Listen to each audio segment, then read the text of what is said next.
welcome back everybody to the second day of our March case call. We have 5 cases to hear this morning, and the first one is Taxpayers for Michigan Constitutional Government versus the state of Michigan.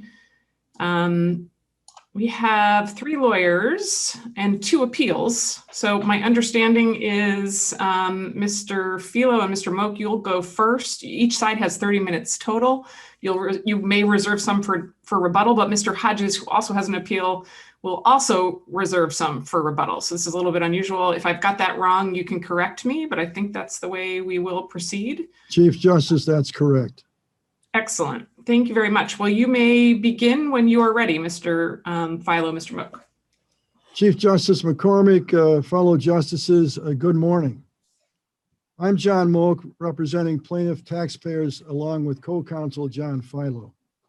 I shall briefly introduce plaintiff's case to the court, and John Philo shall present plaintiff's 3 claims. As the Chief Justice observed, each side will present for 25 minutes and respectfully request 5 minutes be reserved for rebuttal. May it please the court, this is a case essentially about democracy, about whether the ballot box counts, about whether the voter's intent will be upheld. It's not about a squabble between the state and local governments. Michigan voters passed the Headley Amendment in 1978 to create a new relationship between the state and local governments. They prohibited the state from shifting a tax burden to local governments directly or indirectly, and required that the state spend 48.97% on local governments of state revenue annually. The state has consistently violated both of these requirements. Plaintiff's financial experts, Mitch Bean, formerly director of the House Fiscal Agency, and Robert Klein, formerly state treasurer, calculate that since 1994, in most years, the state has spent less than 40% of state revenue on local governments. This problem became particularly acute after 2004, when state spending was reduced even further. But plaintiffs do not seek to recover any of these past payments. Plaintiffs seek now to have the state comply with the voter's intent and the Headley Amendment. Plaintiffs have received support for their interpretation of the Headley Amendment from William McMaster and his organization, Taxpayers United Michigan Foundation, that with Richard Headley drafted the Headley Amendment and secured its passage. And it received support also from William Shaker, who is the secretary of the drafter's notes. And there was agreement by Professor Susan Philo of the Political Science Department of Wayne State University, the leading scholar on the Michigan Constitution, with plaintiff's interpretation of the Headley Amendment. And lastly, the government law section of the state bar, joining with the Michigan Municipal League and the Association of Counties and Townships, are in agreement with plaintiff's interpretation of the Headley Amendment. Local governments, for the past 2 decades, have been under severe financial stress. And a principal reason for this having occurred is the state's violation of the Headley Amendment. Local governments have cut services and attempted to raise fees, assessments, and taxes on local taxpayers. For example, statewide, police and first responder funding in Michigan has been cut by 16 to 28%, while nationally funding has been increased from 12 to 16%. Now, the state's reaction to all this is essentially to place local governments into state receivership. 17 local governments have been placed into receivership, and most have vulnerable minority populations. They include the city of Flint with its disastrous consequences, and the historical African-American community of the city of Inkster and the city of River Rouge. But 4 cities have also been placed into receivership, including their school districts: the city of Benton Harbor, Pontiac, Highland Park, and Detroit. This makes Michigan a leader in the country in placing local governments in receivership. Now, focusing upon plaintiff's claim 1, in 1993, the state abolished the local property tax to support local schools and shifted to a state combination of taxes, including a property tax to support those schools. And when local taxpayers paid the state taxes that were then sent to their local schools, the state used this payment under Headley to reduce spending on their other local governments. Now, this constitutes a clever swindle, and it allows the state to capture spending that would otherwise be spent on local governments. The amount in 1994 was $1.5 billion. I want to repeat that. The state captured, by the way in which it used the tax shift, the state captured $1.5 billion that would have been spent on local governments. Now, this swindle has been passed down through state budgets until today. And what the state's response to this is, well, if a swindle occurred in 1994, it's not too big to stop. And what plaintiffs respectfully request of this honorable court is that it stop the swindle and uphold the intent of the voters as embodied in the Headley Amendment. Thank you. I yield to my co-counsel, John Philo, to present plaintiff's 3 claims. Thank you, Professor Moak. And good morning, Chief Justice McCormack and all of your honors. May it please the court. John Philo, on behalf of the plaintiff taxpayers for Michigan Constitutional Government, and on behalf of each of the individual plaintiffs. As you're aware, this case involves our understanding of the constitutional provisions of the Headley Amendment. Before we turn to those, though, I think that it's important to understand this case involves deeper issues. It is not simply a dispute, as Professor Moak had highlighted. That's a policy choice between the financial stability of 2,800 local governments versus the financial stability of the state. Defendants have postured that case for you. That choice is false, however. It diminishes the vote of the people of Michigan, and it diminishes the role of the Constitution within our system of government. The Headley Amendment was adopted by the people of Michigan as a result of their vote at a fair election. As noted by this court in Durant, once the people ratified the amendment through their vote, the policy debate is no longer open. From that point forward, officials are bound to observe and courts are bound to enforce the restrictions that voters put in place. As a result, this case is not about whether you should favor state versus local government. Instead, it is a case that asks whether we will respect the vote of the people of Michigan. Underlying the state's practices is another issue as well, one that is subtly embedded in every consideration of the Headley Amendment. And that issue is the Headley Amendment itself. It was an amendment adopted in a politically charged environment during a politically charged time with strong positions held both in support and in opposition. The memory of that time infects us, whether we lived through it or not, and we almost implicitly take sides whenever the issue is raised, whether the amendment is good or whether the amendment is bad. After the voters adopted the amendment in the early years, one political party occupied the halls of the Capitol. They chafed under the amendment's restrictions and sought to evade its constraints. As times changed and political leanings shifted, new office holders equally chafed under the amendment's constraints. Both arrived at often elaborate schemes to circumvent and evade the amendment's restrictions. This constant context has too often led what is a constitutional question about respecting our voters' choice devolve into highly subjective considerations of pragmatics, asking whether the amendment is too constraining on state officials' discretion, whether enforcement will cause challenges during budgeting, and a host of other questions. But the amendment is not about any of us as individuals and where we stand on a political spectrum, and it is not about simple pragmatics. It is about our Constitution and what that Constitution means. As so well recognized by this court, the Constitution is the spoken voice of the people of Michigan, and the Headley Amendment became that spoken voice when they voted to adopt it. We are asking you. Mr. Philo, yes. Oh, thank you. I'm going to interrupt you and see what questions folks have, if that's okay, because time is limited. Sure. Let me start.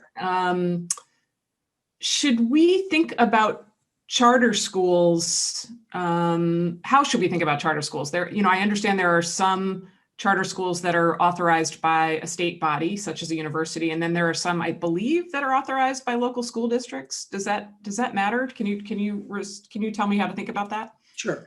I think that the charter schools issue is the most straightforward issue for you and to address. The authorizer should be thought of as the contracting entity, and it's specifically they are the contractor. Now there's an application that's submitted, and then the authorizer approves or disapproves it, but the entire relationship is built upon that contract that the authorizer is required to enter into with the school. So it should be thought of as a contractual relationship. Now, with respect to the authorizers, it is important to know 80% of the authorizers are just not local governments of any kind. They're state bodies, state organizations or entities, and federal tribal entities. There's no dispute that those folks are not local governments. So I think that's the frame that it should be approached from, it should be looked at. Getting to proposal. Let me ask. Okay, I'm sorry. Nope. I'm going to keep interrupting you just to see what questions folks have, and then we can get back to you if the questions are done. Justice Zahra.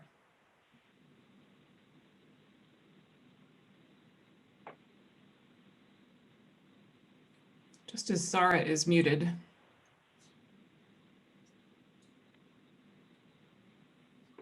Thank you. Now let me get back. So section 30 plainly provides that, quote, the proportion of total state spending paid to all units of local government taken as a group shall not be reduced below the proportion in effect in fiscal year 78-79. What are we to make of the inclusion of the phrase taken as a group in section 30? Does it not clearly require that the overall percentage of allotment of the state's budget for local units of government must remain at the 79 levels? In other words, section 30 only requires the state funding of all units of local governments taken as a group to be maintained at that level. Am I reading too much into this phrase taken as a group?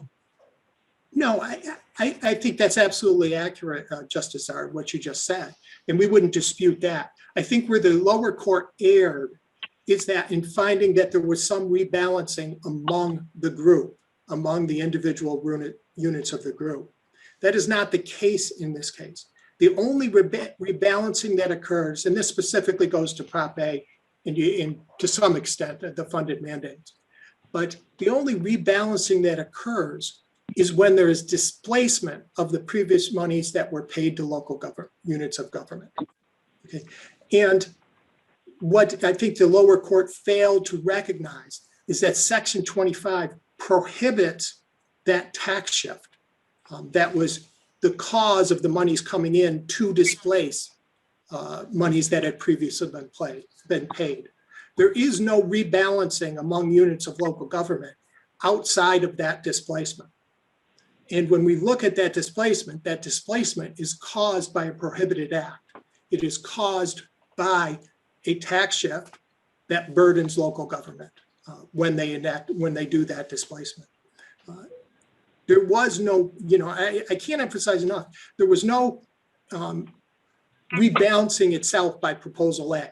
Proposal A sought to add to to replace the monies that local units of government had lost when their ability to raise certain local taxes for school operations was eliminated. That was a one-for-one exchange. Monies were lost and then monies were to be replaced. It is only when you then start including those monies into the section 30 numerator that then this displacement of other monies occurs. So it's taking away from the total pool of money that had previously been available. And that results in some rebalancing, but it's rebalancing that arises from a prohibited act. Thank you. That takes me to, I'll go Justice into, Viviano? if there's more questions, I'll hold off. No. Hang on. Here, let's go. Let's ask what questions everybody has. Justice Viviano. Yes, thank you. Council, I have a question on the charter school academy. Question, you mentioned that 80% of authorizers are state bodies. I think you said are tribal entities. I'm wondering, looking at section 33 of the Constitution, where it defines local government to include, in addition to cities and villages and so forth, authorities created by the state. And I'm wondering how you think that should inform our analysis of determining whether charter school academies should be included as local governments under the Headley Amendment. Sure. The authorities created by the state, I don't think that should be read at all as a catch-all phrase. And I think to some extent defendants argued that at one point in one brief. Authorities are a recognized entity within state government. The state constitution grants the legislature power to create authorities that I think for sort of on a local regional sort of level. We've seen those authorities. They're throughout the state legislature. They're for ports, and specifically a body is set up that represents a geographically defined area, that has a public governance and public oversight. If they're not directly elected by the local population, they're appointed by the local elected officials, the members of the board that govern those authorities. And they have political powers. Many of them can do taxation. They have some minor or some segment of police powers, some eminent domain powers. I'm sorry, my alarm is buzzing. Does the inclusion of authorities created by the state, and I guess authorities created by other units of local government, is that a signal that the language was intended to encompass a broad definition of political subdivisions, local governments being political subdivisions, as opposed to a narrow definition? I don't think it's not a wide open definition. In fact, it's a very specific definition that precondition, they still must be political subdivisions of the state, authorities or school districts or any of the other entities mentioned. That is very clear by the grammatical construction of that sentence. Authorities are not something we would think of, I don't think, as if you're thinking of a narrow definition of a political subdivision, would we? That's sort of what I'm struggling. That's the precise point I'm grappling with. Absolutely. If you look at the Detroit, I'll just take an example, the Detroit Wayne County Port Authority, it has every characteristic of a political subdivision of the state. It isn't missing any of those sort of three elements to a political subdivision of the state. If you look at the airport authorities, they're the same. It's not directly accountable to the people, is it? It is. As I said, some of these are directly elected, the boards are. Others of them, they are appointed by the elected officials, the boards are. But isn't that what we have with charter schools? No, these boards are not appointed by the authorities in any sense. They're identified in their application, but specifically both the Nonprofit Corporations Act and the Public School Academies Act, the board of directors are proposed and appointed, ratified by the organization itself, not by the authorizers. The authorizers can accept an application or not. But in Council of Orgs, that was found to be sufficient public control for funding purposes under Proposal A, right? Well, yes, as public school academies for Article 8, Section 2 and 3, it was, and and by extension through Article 9, Section 11, it was found to be a public school, which is a broader thing than a school district that's also required to be a political subdivision of the state. They're different definitions and they're different constructs for both. Okay, thank you, Council. Thank you. I think those are fair questions. I do think it's important to emphasize, though, sometimes in this day and age, we read that authorities and we think that that's a catch-all. It isn't. When we really unpack our state constitution and the statutes that appoint authorities, they're a very specific entity, and each of those are political subdivisions of the state. It does seem to me that however we think of local governments and political subdivisions under Article 33, we have to define those terms broad enough to at least include all the things that follow on the list, right? The non-exclusive list. You'd agree with that, right? I would agree that all the things that follow in 1978 as they were constructed. Now, for entities that change their shape afterwards and encompass new sort of forms, those have to be taken on a case-by-case basis.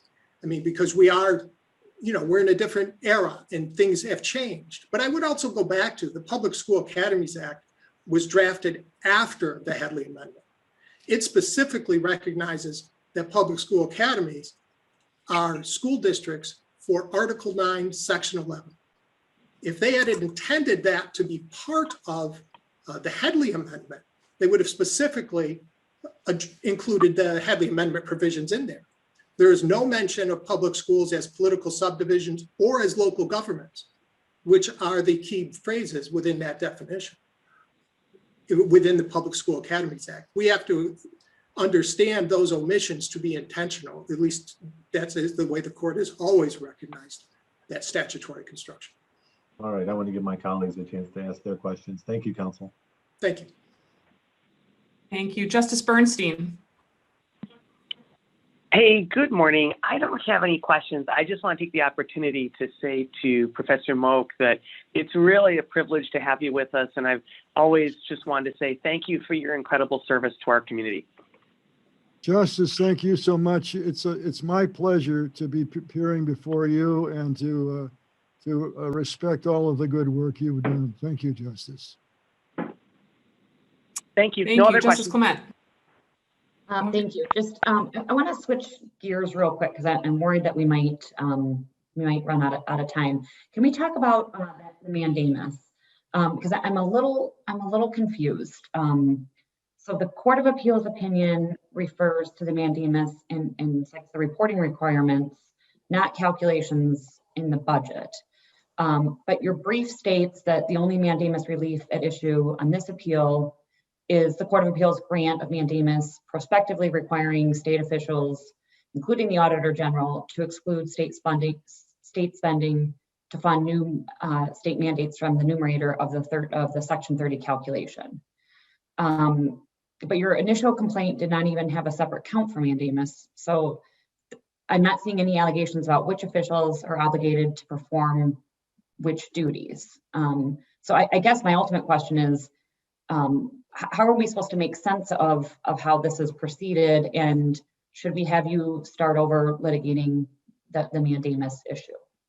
Well, our initial complaint did request mandamus relief, and it requested it with respect to two things. One is the reporting requirements regarding funded mandates and regarding existing mandates at the time that that Headley Amendment was enacted. Neither of those issues are on appeal. The only issue that was appealed by the defendants was the mandamus relief requiring the Auditor General to, as I understand it, to comply with the order on the funded mandates, count 4, that the Auditor General would have to exclude those categories, the funded mandate category, from the numerator of the Section 30 proportion when the Auditor General reviews, because it's a step where the sort of a report is prepared of the Section 30 payments, and then that is transmitted to the Auditor General as part of the budgeter process. The Auditor General looks at it, says, yes, it's either correct or no, it is not correct, and passes it back. And then it's reported to the legislature. So the only mandamus relief that is at issue right now on this appeal is with respect to the Auditor General's review of those Section 30 calculations. And so the mandamus that was issued would require the Auditor General to look at the funded mandates and exclude it from the numerator. But beyond that, there is no other issue that is on this appeal with respect to mandamus. Okay, thank you.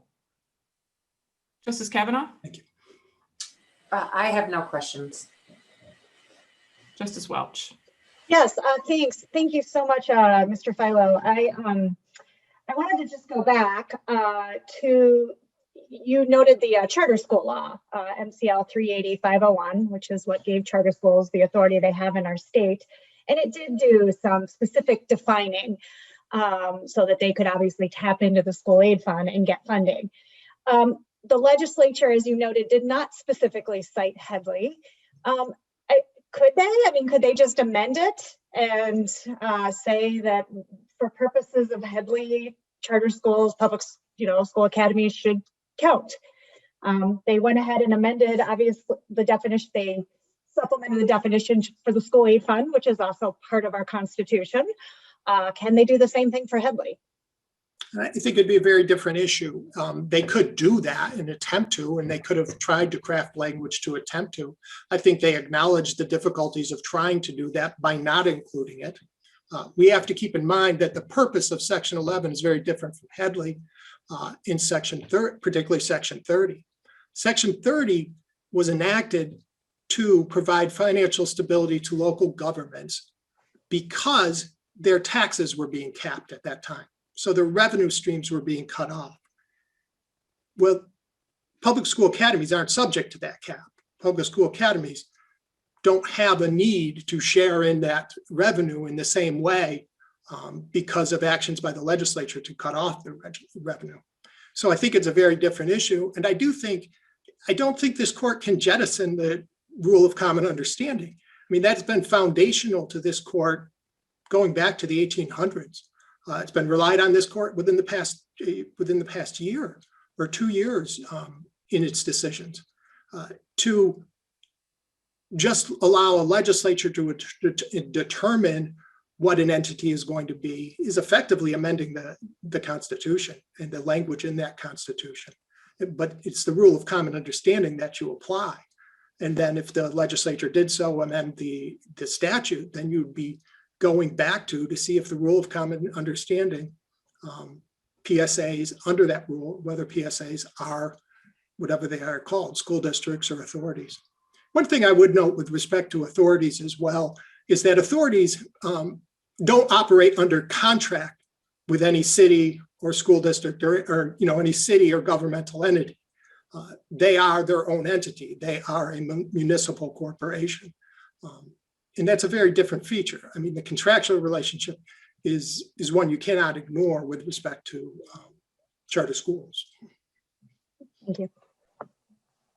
I hope I answered your question. This is hard stuff. We all acknowledge it. So I appreciate that. Thank you. Mr. Philo, you have a few minutes left. Do you want to reserve that for rebuttal? Yeah, I think we'll reserve it. Thank you for your questions. Okay.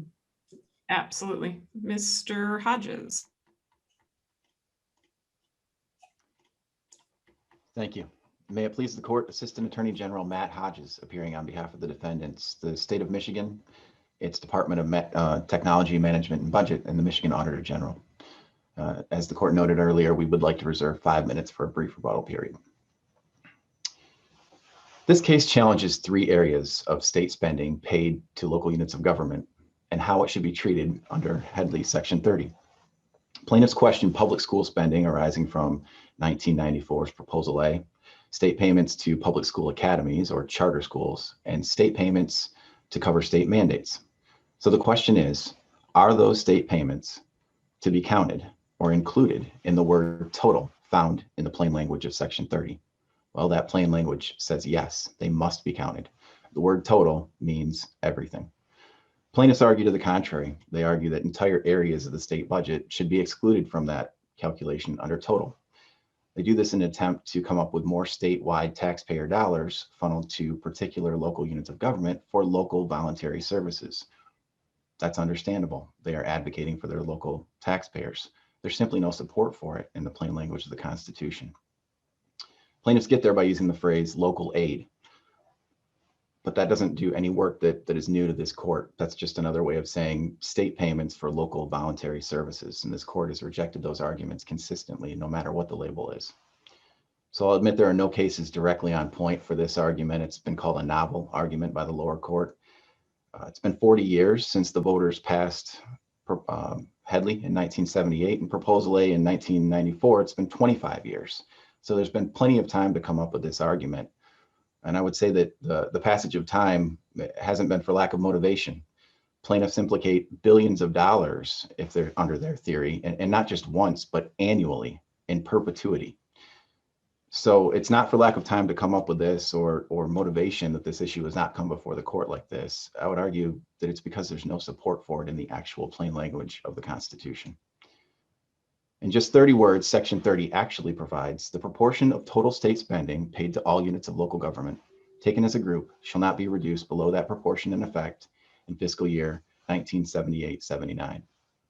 We've described this to the court in various ways, but the way that sticks with me is a pie. The whole pie is total state spending in a given year. That pie only gets cut into two pieces, the portion which goes to state services under state law and the portion which the state must spend on local governments. That local cut, if you will, of the pie, that local piece is 48.97% as a minimum. And that threshold has been met at every year at issue in this case. There are no exclusions. There's no exclusionary language in Section 30. It doesn't deal with particular areas of the budget. It's everything. So public school spending, including that from Proposal A, it counts under the word total. So does spending for charter schools. Those have been defined by the legislature as school districts and public schools. So state spending from a state resource to charter schools counts in the numerator or the local piece of the pie under Section 30. So too do state mandate payments. It all counts. So while plaintiffs' legal theory is novel, the push behind it is understandable. Their desire for more statewide taxpayer dollars to pay for local programs of choice. Again, as I said, they're advocating. And we can understand that because we all of us play a dual role under Headley and in this state where we live somewhere. We live in a village or a city or a township, but we're also statewide taxpayers. So the thing we have to remember when looking at Headley is it did not guarantee enough revenue for any level of government to do everything it would like to do. That's a policy question. And that's in fact what the voters took back when they passed Headley. They wanted to approve taxing and spending going forward. This is a legal argument about our foundational document, the Constitution. So it's about what that Constitution actually says, not what they would like it to say or protect or provide. And again, I think counsel said omission has to be, we have to assume the omission is intended. There is no language to support this argument in the plain language of the Constitution, guaranteeing state funding for local discretionary purposes. And this court said as much. Yes, go ahead. Let me interrupt you and just see what questions folks have, and then if there aren't that many, we'll get back to you. I'm going to go to Justice Zahra first.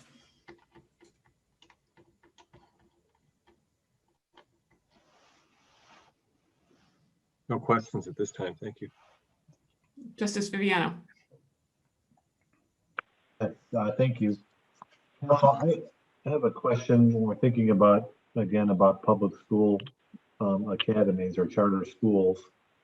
And we're thinking about the definition of local government in Section 33 and how it compares to the statute, the statute that the legislature passed that also has a definition. Although I think the statutory definition is for a local unit of government. And my question for you is how should we, and I should further say that the statute seems to have some further elements to the definition. How should we think of the difference between those two definitions? Well, at the end of the day, the Constitution is going to control. There's no question about that. So we're going to look at the plain language of the Constitution to begin with. And to the extent the statute does not conflict with that language, if it further defines, that is the legislature's role. When there's a gap, they certainly can step in and try to fill that. What should we think of this issue, though? Again, looking at the statute, I'm now looking at 21.233. It talks about a geographically limited area. What should we think of the argument, or how do you respond to the argument that charter schools don't provide services in a geographically limited area? I would push back on that somewhat, and I think maybe it was articulated better in the amicus brief, unfortunately. But one of the geographic limits of a charter school, well, the geographic limit of a charter school is its authorizer. It's bound by the school district that forms it and authorizes it, or the community college, or whoever the authorizing body is. So there is a geographic limit. Secondarily, if we're going to compare it to traditional public schools, if you will, we have schools of choice. We have people from outside of districts that attend some other districts. We provide for that in the traditional sense already. And I think that the limited geographic area argument is the less specific provision, if you will. When we're going to go to the RSC, the school code, that specifically provides that charter schools are public school districts, and they're providing a local public service, what has been a local service since Michigan became a state, public education. All right, thank you, counsel. Justice Bernstein? Yes, good morning. I just want to say thank you again for coming, and I don't have any questions. Justice Clement? Thank you. So I'm understanding your position to be that because charter schools can receive Prop A money, they're school districts under the definition of unit of local government under Section 33. But I guess what I'm struggling with is, why would we presume that a school district for the purposes of the state school aid fund is the same as a school district for Headley? So a Headley district must be a unit of local government. The school aid fund says nothing like that. So I'm just trying to figure out how we're supposed to make that connection. I think that it goes beyond just the provision that speaks to charter schools, PSAs being funded under the school aid fund. There's also Article 8, Section 2 authority from the legislature that the legislature has always had. This court held in Council of Orgs that goes back again to statehood for providing the format, if you will, the structure for free delivery of public education. And in this instance, the people understood that to be the legislature's role. So they have defined as a matter of law that PSAs are public schools. They funded them as public schools, and that's what we're talking about here, is really finance, not financing them. But the next step is, once you finance them, define them as public schools, finance them as public schools, and this court passes on that and says that that's perfectly fine under our Constitution. How is that funding treated? I want to follow up maybe on the question about there not being specific language in any of the acts in the PSA or the revised school code. That here's how it should be treated under Section 33 or 30. I mean, that's, I suppose the legislature in every law that it passes or every constitutional amendment could make reference to everything it might impact. But the fact is, school districts and authorities created by the state are things already defined in Section 33 as local units of government. And they defined it as a school district and a public school and funded it in that way. And it provides, at the end of the day, a local service. So I think that those things all tie together to help this court. Okay, thank you. And one more question. Did you hear the question that I posed I to did. the other counsel about mandamus? I'd like to give you an opportunity to, and I can repeat it, but I'm curious what your thoughts are on how we should handle the mandamus question. Sure. And I think it's a little bit confusing because I don't know that there was a definitive ruling on it from the lower court, but the fact is the Auditor General had no role in this. If from the outset, if the claim was that a mandamus at that moment was appropriate, there was no ruling in their favor for them to have shirked. It's premature, if you will. This court hasn't ruled on the issue yet. So really what they're arguing for is almost some prospective injunctive relief, but my client has never showed any unwillingness to follow the law. They're just waiting for the law to be the law if it is to be changed. In the current state of the law, they've applied it as they have for decades. So would you take the position that it would almost be like an advisory opinion? I think it would be, I think it's a ripeness issue almost. I don't think the mandamus is ripe right now until this court has a ruling that changes the law. And then my client doesn't follow that. Then we would have, mandamus would lie, I would argue. Okay, thank you. Justice Cavanagh, No questions. Justice Welch. No questions. Counsel, you may continue. You have a significant amount of time left if you want to. You may reserve some. Yeah, I will reserve time at this point unless the justices have other questions. I would just ask that the court, I'll go to my requested relief, I guess. I think the lower court mostly got it right. State spending, Section 30 is very clear. Total state spending from state resources, and then you split it into two pieces. It doesn't worry about categories. It doesn't worry about how it's going to be used or which local units it goes to. It's in total, taken as a group. And it really sets a baseline from that first year, a ratio, the size of local to state government. And to be a relevant comparison point in each subsequent year, it still includes everything. So I would ask that this court uphold the lower court's holding as it relates to proposed lay funding that was passed by the people. They directed how they wanted this money to be raised and how they wanted it to be spent. That is textbook Section 30 numerator spending. But reverse that part of the lower court that held that state mandate payments are somehow excluded or that there's any conflict between sections 29 and 30. There's not. They both apply, and all state payments to local units of government count. This time I'll reserve the remainder of my time unless there are any questions. Thank you, counsel. Thank you. Mr. Philo, you have a couple of minutes left. Sure.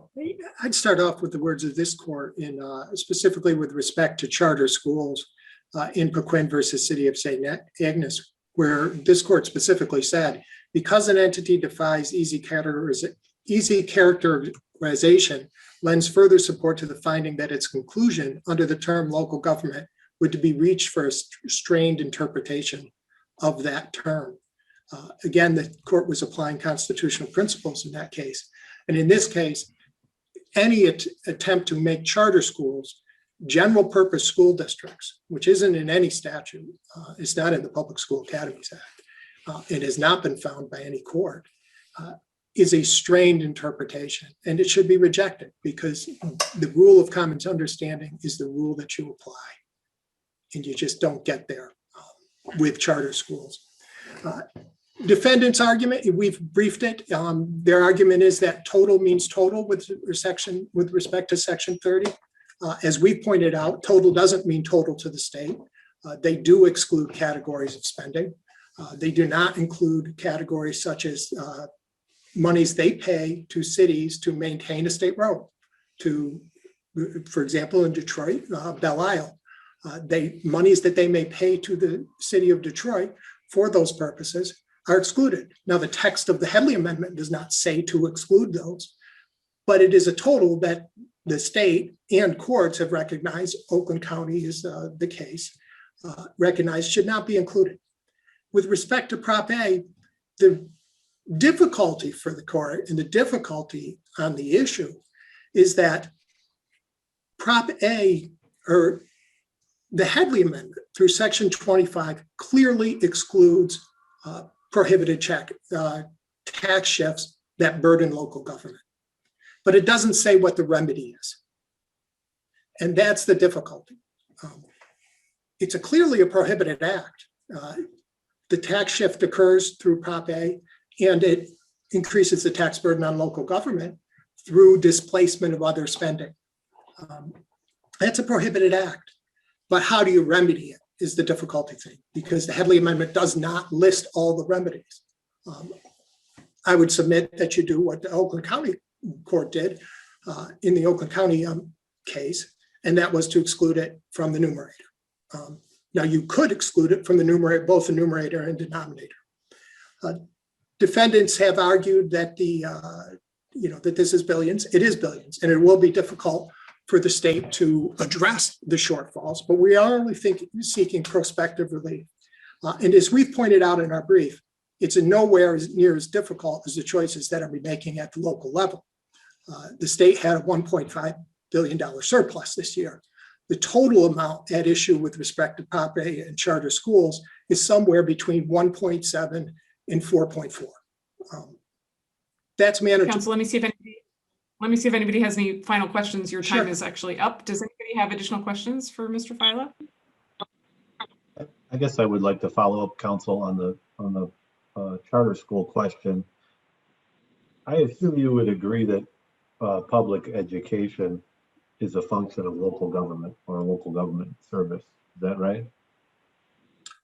Well, it's a state, it's required of the state through the state constitution, and the state delegates that to local governments at times.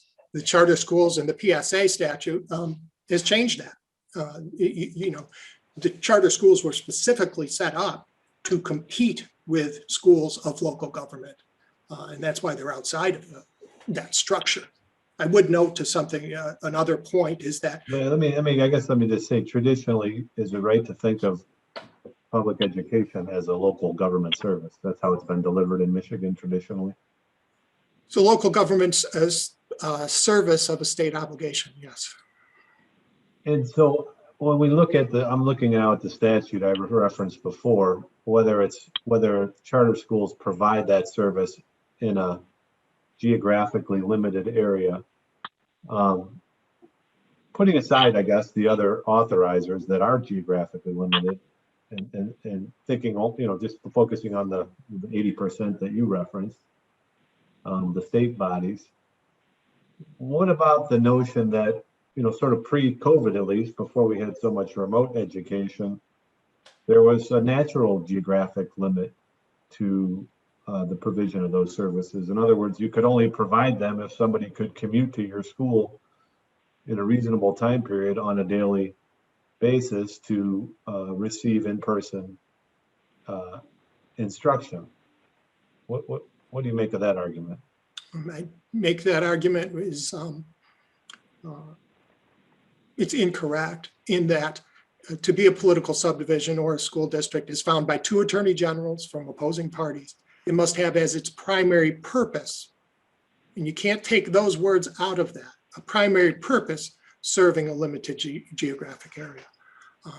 The fact that something occurs de facto, that's with many contractors of the state. They may actually only provide services in one county, but they are eligible, and their structure is such, the nature of their entities, they can do it anyway. You made the de facto argument that we should look at the 80%. I guess I just was curious.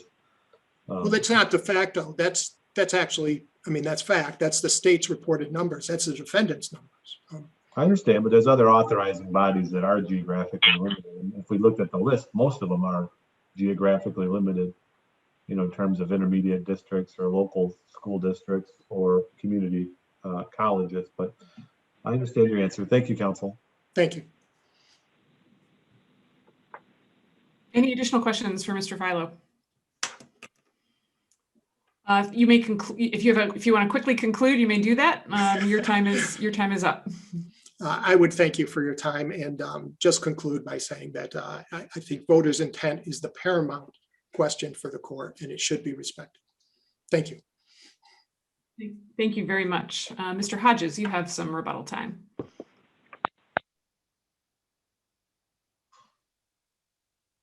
I think you're muted, Mr. Hodges.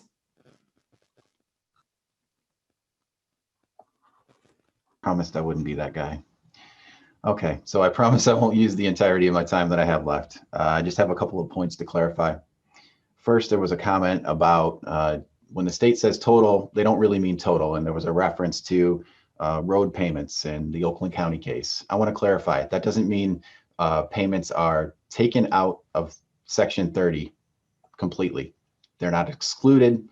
What that really means, what Oakland County stands for, and let me back up. There was a claim in this case about the state trunk line road fund and those payments that came from that fund to maintain state roads. It's a state responsibility under state law to maintain the main roads that are out here throughout our state. So when the state contracts with the county road commission to plow roads or repair them, under that contract, it pays with state money for those repairs, but they don't count that money as local spending. That is the state side of the pie. It's part of the entire pie still. So Oakland County was the same question with mental health. Which part of the pie does that go to? Not does it get removed from the pie? And so really the question is, was it a state responsibility at the end of the day, or was it a local responsibility? And in both of those cases, they said it's a state responsibility. So when you spend money on it, it's your spending. That's really the only takeaway from those cases and situations. Second is this idea that Proposal A itself was a tax shift. A tax shift is an action by the state to move something to local governments without the funding for it, and then they have to raise taxes from their own constituents to pay for it. Proposal A cannot be a tax shift. It was passed by the people, not by the state. It was a constitutional amendment, not a state law or administrative action, and that's consistent with this court's prior holdings. Third, I want to be clear that on the question of whether public education is traditionally a local service, it absolutely is. It is this dual role that the legislature provides the system and the support for public education. But this court has held that dating back to statehood, it is a local service that's provided by local entities. And nothing has changed in that. So when charter schools provide that, they are providing a local service. I understand the question and the difficulty with the modern era, but with my wife as a teacher, no one was in classrooms physically for months. They were all online. That really messes with the geographically limited area question, but they are all Michigan citizens, and it's still delivering a local service to local. It's delivering it to where they are physically at now. I mean, they don't even have to come to the school. It's delivering to their home. So I'm not sure how to grapple with that geographic area thing other than to say it's still a local service. They are still defined as school districts and public schools, and they're funded in that way. And that funding should be treated properly under sections 33 and 30. Other than that, I have nothing unless the court has any questions. Thanks, counsel. Let me see if anybody has any follow-up questions. Any follow-up questions for Mr. Hodges, anyone? I do. Chief, I do. Oh, okay, great. Thank you, Justice Clement. Go ahead. We haven't talked a lot about these new funded mandates under Section 29. Do you have any actual examples of what these could be? I think I'm a little confused on the level of state support for pre-existing programs and how that's calculated, and what new funded mandates we're talking about since then, and what money is at stake here. Sure, and that's difficult to say for us as well, because typically in a Section 29 case, which is what an unfunded mandate case is, there are pleading requirements. Identify the mandate that you're disputing, identify the funds that you believe you're shorted. None of that is going on here because it's really all theoretical. They use the word mandate kind of as this big idea, and they say, pull all mandates out of the Section 30 calculation, those don't count. But I don't know which ones they're talking about. But in a vacuum, if we're just talking theory, there are two requirements in Section 29. It's that the existing state requirements on local units of government that were funded in 1978, there's a maintenance of service requirement. The second piece is that laws passed after 1978 that created new local mandates had to have full funding. Or if we increased the level of an existing service that cost a local government more money, that increase had to be fully funded. That's all still state spending from a state source going to a local unit of government. I mean, I think that this is really, this whole case is an attempt to read 29.5 into Headley, and the state shall provide X amount of discretionary local funding. It just doesn't exist. It only requires support for mandates. So to answer your question of what that might look like, it's a law. It's a law from this, or an administrative rule from an agency that says, local government, you have this new requirement to do this thing. It's involuntary. You must do it. And there's a calculated cost for it, and the state must pay for that because the state has mandated it. Okay, thank you. Any additional questions for Mr. Hodges?